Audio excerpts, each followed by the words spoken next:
تاریخ کے اوراق میں غداری کی کہانیاں کوئی نئی بات نہیں۔ بادشاہوں، وزیروں اور جرنیلوں نے اقتدار حاصل کرنے کے لیے اکثر غیر ملکی مدد مانگی، لیکن عوام نے ایسے کرداروں کو شرمساز القابات سے نوازا۔ جدید پاکستان میں بھی ایسا ہی ایک واقعہ دی میمو گیٹ اسکینڈل کے نام سے ابھرا، جس نے اقتدار کی ایوانوں کی بنیادوں کو ہلا کر رکھ دیا۔ کیا میمو گیٹ اسکینڈل ریاست سے غداری تھی؟ ریاست کے راز باہر کیسے نکلے؟ اور سب سے اہم سوال، اس سارے کھیل کے پیچھے اصل ماسٹر مائنڈ کون تھا؟ آئیے بات کرتے ہیں۔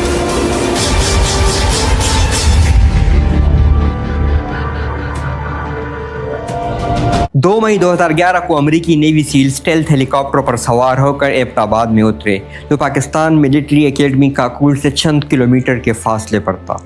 ان کا ہدف ایک وسیع و غریض کمپاؤنڈ تھا، جہاں القاعدہ کا سرغنہ اسامہ بن لادن مقیم تھا۔ ایک تیز رفتار آپریشن میں بن لادن کو ہلاک کیا گیا اور نیوی سیلز بغیر کسی مزاحمت کے واپس چلے گئے۔ امریکی صدر باراک اوباما نے اس آپریشن کی کامیابی کا اعلان کیا اور اپنی ابتدائی تقریر میں پاکستان کے کردار کو سراہا۔ انہوں نے کہا کہ دہشت گردی کے خلاف جنگ میں پاکستان نے قربانیاں دی ہیں اور امریکہ پاکستان کے ساتھ شراکت داری جاری رکھے گا۔ Tonight, I can report to the American people and to the world that the United States has conducted an operation that killed Osama bin Laden, the leader of Al-Qaeda. But it's important to note that our counterterrorism cooperation with Pakistan helped lead us to bin Laden. لیکن چند دن بعد ہی Obama نے CBS news کو دیے گئے ایک interview میں اپنا لہجہ بدل لیا۔ انہوں نے کہا کہ ہمیں یقین ہے کہ اسامہ بن لادن کو پاکستان کے اندر کسی نہ کسی سپورٹ نیٹ ورک کی مدد حاصل تھی۔ یوں پہلی مرتبہ امریکی صدر نے بالواسطہ طور پر پاکستان پر بن لادن کو پناہ دینے کا الزام عائد کیا۔ اس بیان نے عالمی میڈیا میں ہلچل مچا دی اور پاکستانی فوج کی ساکھ کو شدید دھچکا پہنچا۔ یہ واقعہ نہ صرف عالمی سطح پر پاکستان کی پوزیشن پر سوال اٹھانے کا باعث بنا، بلکہ ملک کی سیاست میں بھی خوف اور بے یقینی کی فضا پیدا ہو گئی، اور یہی وہ لمحہ تھا جب میمو گیٹ کی کہانی جنم لینے لگی۔ میمو گیٹ اسکینڈل کا مرکزی کردار حسین حقانی تھے، جو اس وقت امریکہ میں پاکستان کے سفیر تھے۔ زرداری کے حکم پر حقانی نے اپنے دیرینہ دوست منصور اجاز، ایک پاکستانی نژاد امریکی بزنس مین کو قاصد بنایا تاکہ امریکی فوجی قیادت سے رابطہ ہو۔ دونوں کے درمیان ٹیکسٹ میسیجز اور فون کالز کا تبادلہ ہوا۔ حقانی کی ہدایت پر اجاز نے 9 مئی 2011 کو میمو کا مسودہ تیار کیا۔ حقانی نے تصحیح کی اور یقین دلایا کہ زرداری مکمل متفق ہیں۔ یہ میمو امریکی national security adviser James Jones کے ذریعے chairman joint chief of staff admiral Mike Mullen تک پہنچایا گیا۔ اس میں پاکستانی فوج اور ISI کے اثر کو کم کرنے کے لیے امریکی مدد مانگی گئی تاکہ سویلین حکومت مضبوط ہو، اور بدلے میں مندرجہ ذیل پیشکشیں کی گئیں۔ اسامہ بن لادن اور القاعدہ کے رہنماؤں کو پناہ دینے کے الزامات کی تحقیقات کے لیے ایک کمیشن قائم کرنے کا وعدہ کیا گیا۔ ارکان وائٹ ہاؤس کی تجویز پر منتخب کیے جائیں گے۔ ایجنسی افسران برطرف کیے جائیں گے۔ امریکی فوج کو پاکستانی سرزمین پر کارروائی کی اجازت دی جائے گی۔ 2008 ممبئی حملوں کے ذمہ داروں کو انصاف کے کٹہرے میں لانے کے لیے بھارت سے مکمل تعاون کی یقین دہانی اور ملزمان بھارتی ایجنسیوں کے حوالے کرنے کے وعدے بھی کیے گئے۔ اس میمو میں اوباما انتظامیہ سے درخواست کی گئی کہ جنرل کیانی اور جنرل پاشا کو بدماشی روکنے کا براہ راست پیغام دیا جائے اور نئی قومی سلامتی ٹیم سویلین کے کنٹرول میں دے دی جائے۔ یہ میمو تقریباً 5 ماہ تک خفیہ رہا، لیکن 10 اکتوبر 2011 کو منصور اجاز نے فائنینشیل ٹائم میں ایک مضمون لکھ کر میمو کی حقیقت دنیا کو بتا دی۔ مضمون کا عنوان تھا time to take on Pakistan jihadist spies, جس میں زرداری کے فوج سے بغاوت کا خوف، ISI پر دہشت گردی کی سرپرستی کے الزامات اور امریکی انتظامیہ سے ISI کی مالی مدد روکنے کا مطالبہ کیا گیا تھا۔ اس انکشاف سے پاکستان میں ہلچل مچ گئی، لیکن میمو کا مکمل متن ابھی عوام کی نظروں سے اوجھل تھا۔ پھر تقریباً 37 دن بعد 17 اکتوبر کو فورن پالیسی میگزین نے میمو کا پورا متن شائع کر کے اس راز سے پردہ اٹھا دیا۔ اس راز کے افشا ہونے کے بعد 22 نومبر 2011 کو حسین حقانی نے استعفیٰ دے دیا، اور اس کے اگلے دن یعنی 23 نومبر کو نواز شریف نے سپریم کورٹ میں حقانی اور زرداری کے خلاف پٹیشن دائر کر دی، جس کے بعد چیف جسٹس افتخار محمد چودھری نے 30 دسمبر 2011 کو عدالتی کمیشن قائم کیا۔ منصور اجاز نے لندن سے ویڈیو لنک پر بیان دیا، جنرل احمد شجاع پاشا اور یوسف رضا گیلانی نے سامنے آ کر گواہی دی، جبکہ جنرل اشفاق پرویز کیانی نے تحریری حلفنامہ جمع کرایا۔ حسین حقانی پر سفری پابندی لگ گئی، لیکن بالآخر جنوری 2012 کے آخر میں سپریم کورٹ نے اجازت دے دی اور وہ امریکہ چلے گئے۔ حسین حقانی نے میمو گیٹ اسکینڈل میں تمام الزامات کو مسترد کر دیا اور کبھی انہیں قبول نہیں کیا۔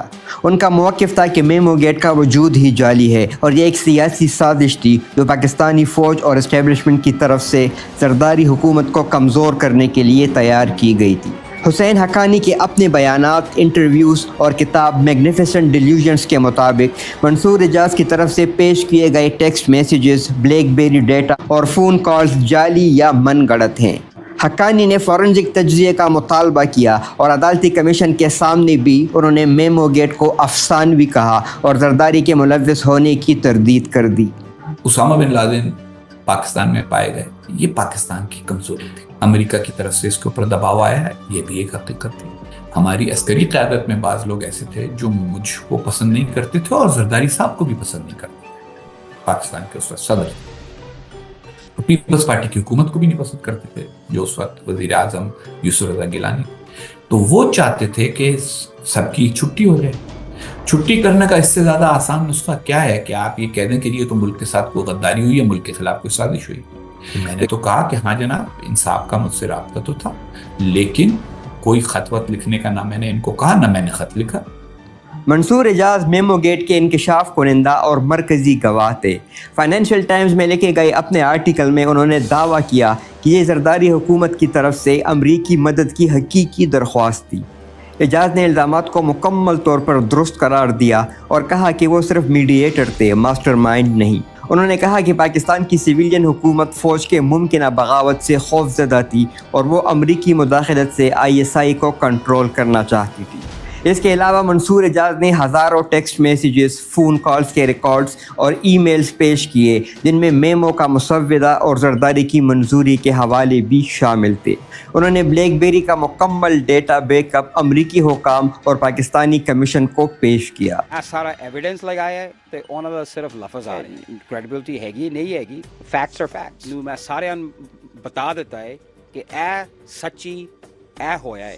ایک چیز انہوں نے ویریفائی کی سی، ایک BBM دا میسج انہوں نے ویریفائی کی سی، حسین حقانی دا پن نمبر انہوں نے ویریفائی کی سی، سب کچھ انہوں نے پتہ ہے گا سی۔ حقانی صاحب نے سمپلی وہ سارا جڑا آپریشنل ڈیٹیل ہے گا سی وہ انہوں نے چھپا کے رکھیا سی، انہوں نے کیتا ہے جو بھی ہویا ہے انہوں نے کیتا ہے، لیکن اس جو زرداری صاحب نے اتھارٹی وہ دے جو انہوں نے دیتی سی، وہ اتھارٹی سمپلی سی کہ تو جا کے انشور کر کہ کیانی دے ڈیسک تے آ جائے گا ایک میسج کہ اے میں نہ چھیڑ بس۔ امریکی چیئرمین جوائنٹ چیف نے کمیشن کو بیان دیا کہ میمو ان تک پہنچا تھا اور یہ غیر معمولی تھا، لیکن انہوں نے اسے سنجیدگی سے نہیں لیا۔ اعجاز نے زرداری یا حقانی کے علاوہ کوئی براہ راست گواہ پیش نہیں کیا، لیکن ان کے ثبوتوں پر کمیشن نے انحصار کیا۔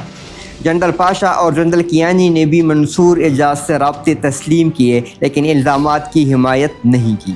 12 جون 2012 کو تشکیل دیے گئے عدالتی کمیشن نے اپنی رپورٹ سپریم کورٹ میں پیش کی۔